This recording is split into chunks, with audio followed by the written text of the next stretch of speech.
صحرا کی تنہائی میں ایک چرواہا اپنے رب کی نعمتوں میں خوش تھا۔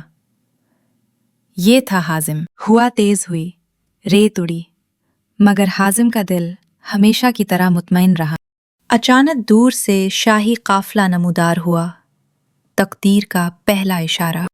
سپاہیوں کی للکار اٹھی، مگر حازم نے سکون سے قدم پیچھے رکھ دیے۔ اجنبی بادشاہ کمزور آواز میں حازم کو قریب بلاتا ہے۔ دو جہانوں کے انسان پہلی بار ایک دوسرے کی آنکھوں میں جھانکتے ہیں۔ بادشاہ نے پوچھا، تم اتنے پرسکون کیوں ہو؟ حازم بولا، سکون وہاں ملتا ہے جہاں دل میں لالچ نہ ہو۔ اچانک بادشاہ کا جسم کانپ گیا، وہ گرنے لگا اور حازم نے اسے تھام لیا۔ سپاہی دوڑے اور بادشاہ کو لے گئے۔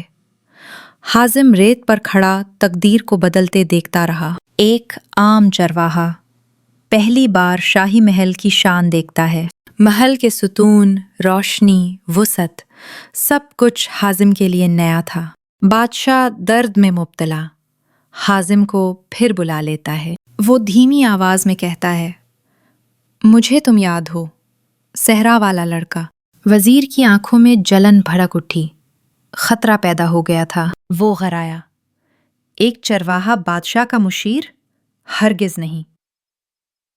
بادشاہ نے حازم کو اپنا مشیر بنانے کا فیصلہ کیا۔ حازم کو بادشاہ کے سامنے لایا گیا۔ بادشاہ نے گہری سانس لی، سچ دل سے نکلنے والا تھا۔ وہ رو پڑا، میں نے انصاف کو پامال کیا، میں نے غلطی کی۔ حازم نے کہا، خطا سے پاک کوئی نہیں، لیکن سچ کا پہلا قدم قبولیت ہے۔ بادشاہ نے ٹوٹے دل سے کہا، میرا دل خالی ہے حازم، خالی۔ حازم مسکرا کر بولا، دل خالی ہو تو اسے بھلائی سے بھرا جا سکتا ہے۔ ادھر وزیر اندھیرے کمرے میں سازش پکا رہا تھا۔ وہ بادشاہ کی حکومت گرانا چاہتا تھا۔ وہ قاتلوں کو حکم دیتا ہے، بادشاہ اور چرواہے کو راستے سے ہٹا دو۔ بادشاہ اور حازم محل سے نکلے، سچ کی طرف سفر شروع ہوا۔ رات سکون سے گزرتی، مگر خطرہ خاموشی سے بڑھ رہا تھا۔ حازم کو قدموں کی چاپ سنائی دی، دل نے خطرے کا سگنل دیا۔ سایوں میں چھپے ہوئے قاتل ان کے قریب آ چکے تھے۔ اچانک حملہ ہوا، تیر اڑے، موت قریب تھی۔ حازم نے بادشاہ کو پکڑا اور پتھریلی گزرگاہ کی طرف بھاگا۔ حازم بادشاہ کو ساتھ لیے تیزی سے دوڑتا چلا گیا۔ بالآخر وہ قاتلوں کے چنگل سے محفوظ نکل آئے۔ بادشاہ تھک کر گرنے لگا۔ حازم نے اسے اپنے کندھے سے سہارا دیا۔ رات کی بھاگ دوڑ کے بعد صبح کا سورج جیسے نئی امید لے آیا۔ وہ ایک ٹوٹے پھوٹے قبیلے میں پہنچے جو بادشاہ کے وزیر کے ظلم کا شکار ہوا تھا۔ پیاسے بچے، کمزور چہروں پر مایوسی۔ بادشاہ شرمندہ ہو گیا۔ حازم کے اندر درد کی آگ بھڑک اٹھی۔ اب سچ واضح تھا۔ قبائلی سردار غصے میں ان کے سامنے آیا۔ اس کے ہر قدم میں شکایت تھی۔ وہ چلایا، ہماری بربادی کا ذمہ دار تم ہو بادشاہ۔ سردار کے چہرے کی سختی ٹوٹنے لگی۔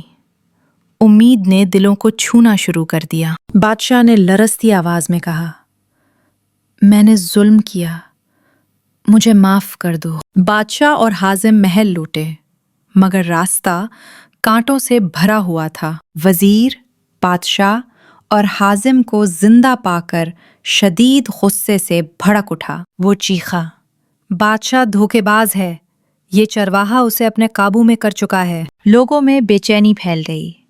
سچ اور جھوٹ آپس میں ٹکرا رہے تھے، مگر اس بار بادشاہ ڈرا نہیں، وہ سچ کے ساتھ کھڑا ہو گیا۔ حازم اس کے پیچھے ایک مضبوط سایہ بن کر کھڑا تھا۔ وزیر آخری بار چیخا، مگر اب اس کی آواز کمزور پڑ گئی۔ شہر میں ہنگامہ برپا، لوگ ایک دوسرے سے الجھنے لگے۔ آخرکار فیصلہ بادشاہی عدالت میں ہونا تھا۔ بادشاہ نے حکم دیا اور عدالت فوراً لگا دی گئی۔ حازم نے بادشاہ سے کہا، حق کی حکومت ہی اصل سلطنت ہے۔ لوگ حیرت میں ڈوب گئے، جیسے صدیوں کی غفلت ختم ہو گئی ہو۔ بادشاہ نے وزیر کو معصوم بچوں اور مظلوموں کے قتل کے جرم میں گرفتار کروا دیا۔